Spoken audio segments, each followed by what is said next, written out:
L'idée, c'est de permettre une sorte de divorce à l'amiable, je crois que c'est le terme qui avait été employé, entre l'employeur et le salarié, dès lors que les deux souhaitent mettre un terme à leur relation. Donc, le salarié touche l'équivalent de l'indemnité de licenciement et il a droit à l'indemnisation en tant que demandeur d'emploi.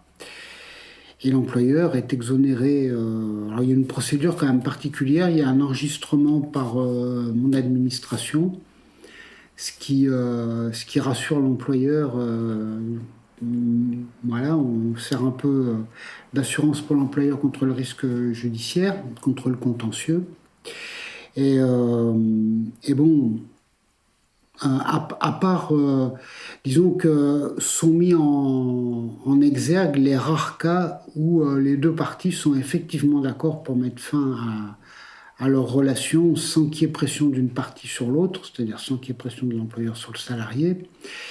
Et ça sert surtout pour contourner le droit du licenciement. Et ça permet à l'employeur de rompre un contrat de travail sans justifier d'un motif. Quand un employeur licencie un salarié, il fallait qu'il ait un motif réel, et sérieux pour procéder au licenciement. Et s'il n'avait pas de motif réel et sérieux, que l'employeur licenciait quand même le salarié pouvait aller devant le conseil des prud'hommes pour dire on m'a licencié, il n'y avait pas de motif réel et sérieux, donc c'est pas normal, c'est pas juste, et je demande des dommages et intérêts pour la rupture, etc. Aujourd'hui, dans le cadre de la rupture conventionnelle, c'est plus possible ça. La rupture conventionnelle, c'est l'accord des deux parties. Les deux parties signent. Oui, voilà. Ça y est, hop, c'est bien. Dans le meilleur des mondes, on s'est séparés. Un salarié qui souhaite obtenir de l'employeur une rupture conventionnelle, il va voir son employeur, il lui dit bonjour monsieur, voilà, je voudrais partir dans le cadre d'une rupture conventionnelle.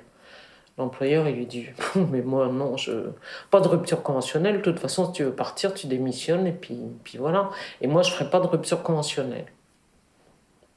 Le salarié, il peut pas obliger l'employeur de faire la rupture conventionnelle, il n'a aucun moyen de l'obliger.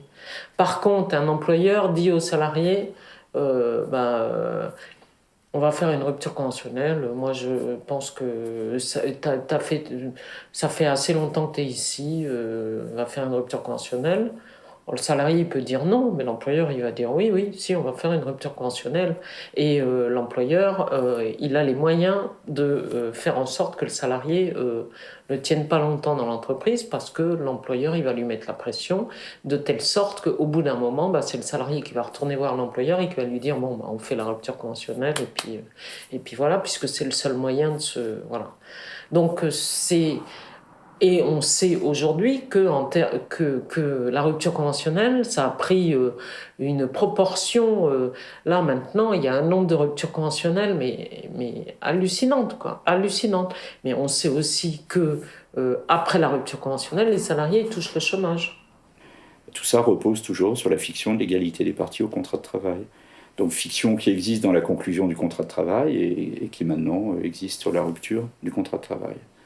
Donc c'est très ambivalent, il y a une grosse ambiguïté là derrière, et ce qui fait que si ça se poursuit, si ça se généralise encore, cette notion là du commun accord qui interdit toute contestation, la fiction de la liberté de choix pour le salarié de rompre le contrat de travail risque aussi de s'étendre et de faire des dégâts. Parce que on sait bien que le salarié très souvent n'est pas libre de partir, ou alors ça veut dire que vraiment les conditions de travail étaient telles que il n'en pouvait plus. La plupart du temps, ça règle des situations individuelles probablement révélatrices de difficultés dans l'entreprise, alors de tous ordres ces difficultés, mais du coup dont on n'aura pas connaissance et qui auraient peut-être mérité un autre traitement. La rupture conventionnelle, en fait, attire des salariés parce que l'indemnité de rupture à la clé est probablement plus élevée que l'indemnité de licenciement qui serait théoriquement prévue. Mais en fait, le salarié, à côté de ça, est lésé sur toutes les mesures d'accompagnement social dont il bénéficierait en cas de licenciement économique. Et donc ça fait peser sur Pôle emploi les efforts de reclassement et de recherche d'emploi de ce salarié qui a eu une rupture conventionnelle. Donc oui, ça fait peser sur la société une responsabilité individuelle de l'entreprise. T'achètes des départs. Hein. Voilà, alors il y a des gens qui pensent que c'est vachement bien. Hein, alors des gens qui sont pas bien placés, pas bien pistonnés, pas bien. Mon fils, lui, oui, c'est vachement bien, j'en ai un peu marre, je suis jeune, etc. Il est resté 12 mois au chômage derrière. C'est-à-dire qu'il n'a pas retrouvé. C'est-à-dire que c'est un plongeoir. Ah, ouais, je pouvais me. Ah, puis après. Mais non. Après, t'es dans une période de chômage, enfin, t'es dans une période de fort chômage et tu trouves pas du boulot, comme ça, sous les pieds. Il en a chié, tu vois. Il n'a pas pensé retrouver du boulot. Et puis, les 2 premiers mois, sympa, vacances, 3e mois, Et puis, 9e mois, Nous, on avait demandé une petite étude statistique dans la région pour avoir une petite idée de ce que ça donnait. Hein. Alors, ce qu'il y a de sûr, c'est qu'on a pu constater depuis que ça existe que le nombre de licenciements, enfin les 2 courbes sont inversement proportionnelles, quoi. Donc, le nombre de licenciements baisse et le nombre de ruptures conventionnelles monte.